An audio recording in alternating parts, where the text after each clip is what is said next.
할렐루야. 4월 30일 수요일 매일 성경 묵상 가이드입니다. 오늘 말씀은 아가서 8장 5절에서 14절 마지막까지입니다. 요즘 작은 문신을 한 이들이 부쩍 많아졌습니다. 예전에는 문신이라 하면 호랑이, 용, 이런 혐오감이 오는 그런 문신들을 많이 한 조폭들 많죠, 그죠? 예, 조폭들이 그런 문신을 많이 했었습니다. 그러나 근래에는 어떤 팔에나 이렇게 목에나 아니면 발목 등 이니셜을 새기는 문신을 하는 그런 사람들의 모습을 종종 볼 수가 있습니다. 그런 건 안 하더라도 또 여자들은 대부분 보면 눈썹 이렇게 있죠. 저는 눈썹이 좀 진한가요? 어쨌든 여자들은 눈썹을 막 화장할 때 그려야 되니까 귀찮아서 아예 눈썹을 예쁘게 이렇게 눈썹 문신을 하셨던 그런 분들도 많이 있었을 거예요. 그런 걸 보면 문신이 혐오감만 주는 게 아니라 미적 아름다움을 줄 수도 있겠구나라는 생각이 들죠. 성경에서도 하나님의 말씀을 마음판에 새기라는 게 문신과 비슷한 효과라고 생각될 수도 있고요. 오늘 말씀 6절에서도 보니까 신부는 도장을 새기듯 남편의 마음과 팔에 자기를 새기다라고 하는데요. 이 도장을 새긴다는 게 바로 문신을 새기는 게 아닌가 하는 그런 뉘앙스가 있는 것 같습니다. 그렇다고 제가 문신을 추천하고 권유하는 건 아닙니다. 네. 자, 오늘 말씀에서 어떤 일을 도장처럼 새기라고 할까요? 5절에 보면 술람미 여인은 친정이 있는 고향으로 향하는 길입니다. 솔로몬과 더불어서 금이 환영하는 술람미 여인의 아름다운 모습이죠. 그 길에 그의 사랑하는 자를 의지하고라는 말은 사랑하는 자와 함께 하는 것이 바로 이것을 보여주는 거죠. 사랑하는 자와 함께 고향을 가니 얼마나 좋겠습니까? 그런데 그러한 술람미 여인을 그친 들에서 올라온다라고 하죠. 지난번에도 한번 말씀을 드렸는데 그친 들은 광야를 상징하는 말이라 그랬습니다. 그런데 이 광야는 성경에서 어떤 시험과 고난 이런 것들을 상징하는 의미가 있다고 했죠. 이러한 점에서 보면 술람미 여인에게 많은 고난이 있었습니다. 포도원을 지키던 양을 지키던 그런 햇볕에 거슬린 비천한 신분으로 인해서 사람들의 멸시를 당하기도 했고요. 포도원을 흐는 여우를 잡아라 라는 이런 표현에서 사랑의 장애물도 있었다라는 걸 알 수가 있고요. 또 자기 자신의 태만함으로 인해서 위기가 찾아오기도 했었던 겁니다. 그러한 그녀의 인생은 마치 거친들의 인생이 아니었나라는 것을 생각해 보게 되죠. 여러분은 어떻습니까? 여러분 곁에 있는 많은 사람들이 있죠. 그 중에서는 사랑하는 남편이 있고 금쪽 같은 자식들이 있을 거예요.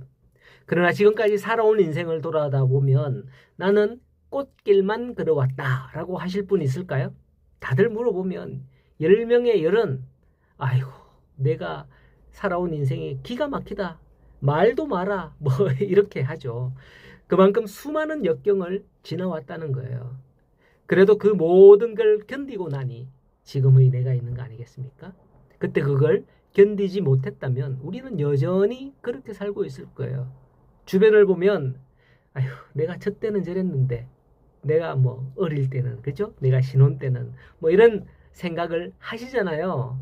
아유 저럴 때는 이렇게 하는 게 좋은데 하는 그런 마음 들죠.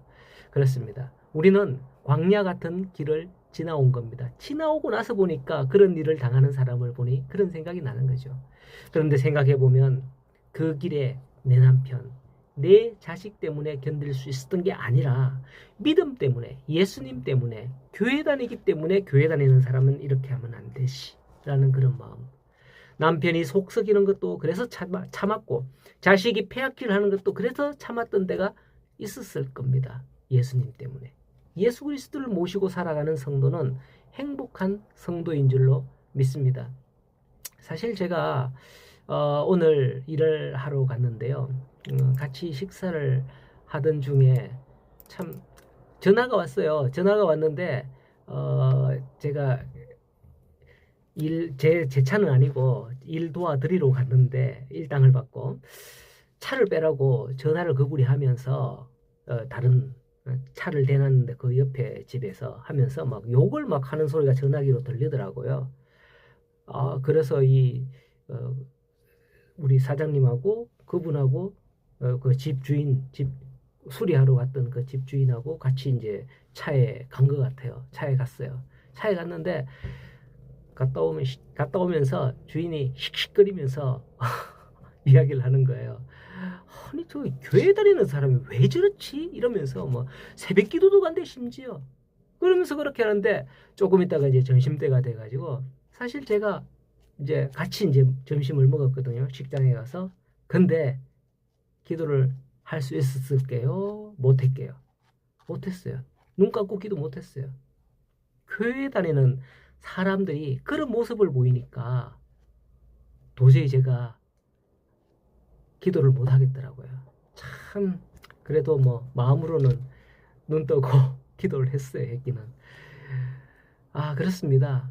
어, 우리가 세상에 살아가면서 무엇 때문에 참아야 되고 무엇 때문에 견뎌야 됩니까? 예수님 때문에 참고 견디고 인내함으로 하나님의 영광이 드러나야 되잖아요. 그런데 오히려 교회 다니는 게 저런다.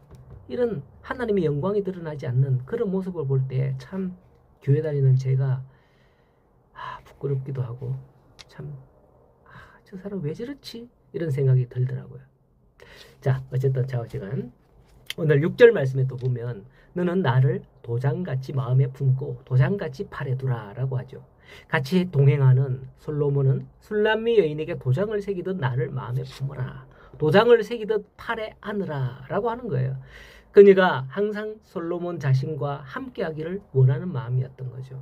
계속해서 6절 후반을 보면 사랑은 죽음같이 강하고 질투는 서울같이 잔인하며 불길같이 일어나나니 그 기세가 여호와의 불 같으니라 라고 합니다. 도장같이 마음에 새기지 않으므로 식어지는 사랑이 되지 말라라는 거죠.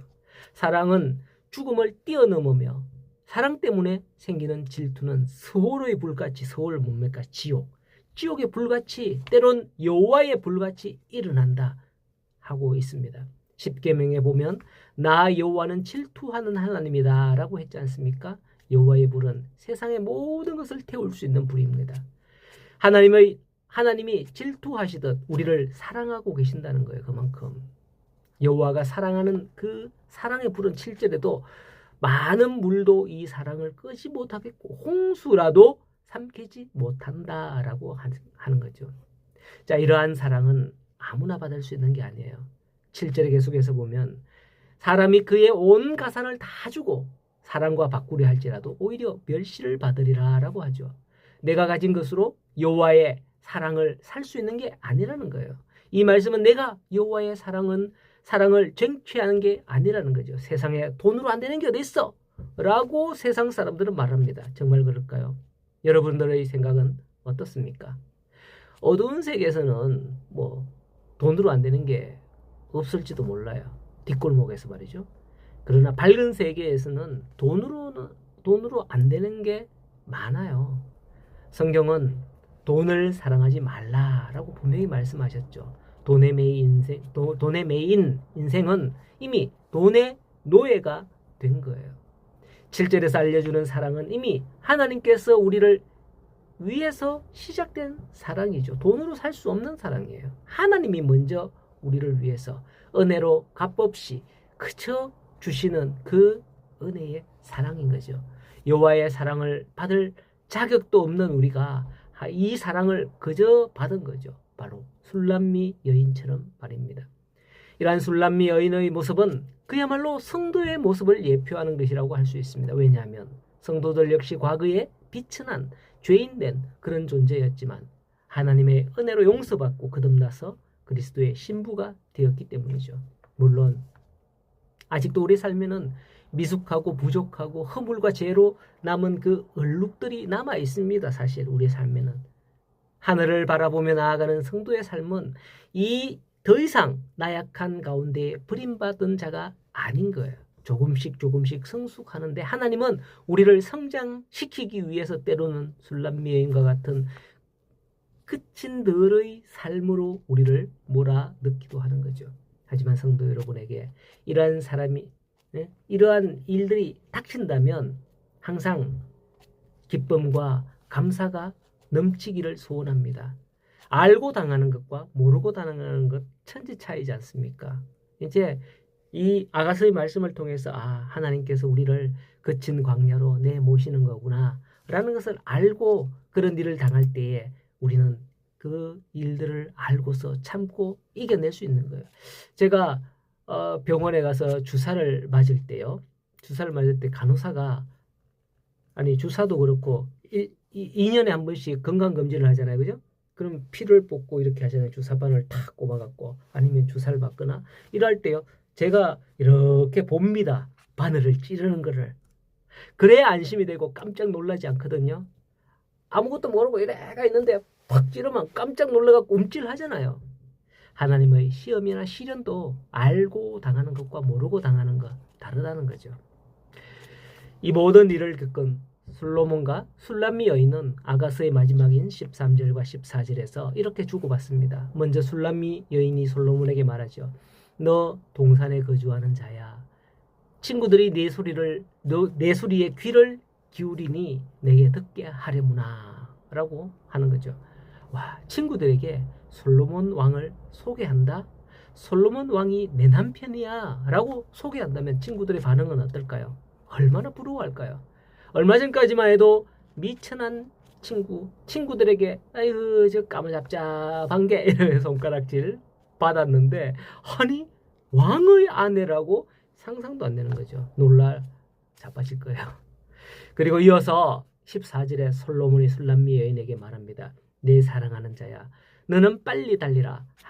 향기로운 산 위에 있는 노루와도 같고 어린 사슴과도 같아라 라고 하죠. 그래 빨리 가서 이 모든 걸 알려라. 내가 이 모든 걸 다 증명해 줄게. 솔로몬이 이렇게 말하고 있는 거죠. 그렇습니다. 이야, 그때만 해도 네가 예수 안 믿더니 언제부터 예수 믿었나 하는 그런 친구들 있었죠. 예, 그들에게 주님 내가 말할 때 그들도 예수 믿게 해주세요. 하나님의 사랑을 그들에게 얘기하고 싶어요. 라고 한다면 우리 주님은 뭐라고 하시겠습니까? 14절처럼 그래 내 사랑하는 자야 빨리 가서 알려라 전해라 내가 너와 함께 할게 라고 하지 않겠습니까? 그 하나님의 사랑을 품고 달려가는 우리 성도들이 되기를 바랍니다.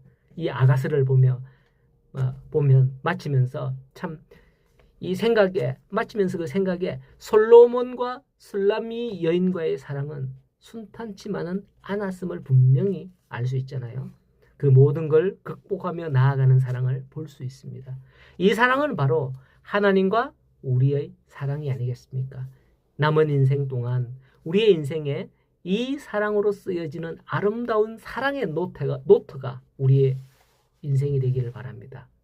여기에 하나님의 사랑이 쓰여지기를 바란다는 거예요. 오늘도 사랑하는 하나님으로 인하여서 행복한 하루의 출발이 되기를 간절히 소원하고 축복합니다.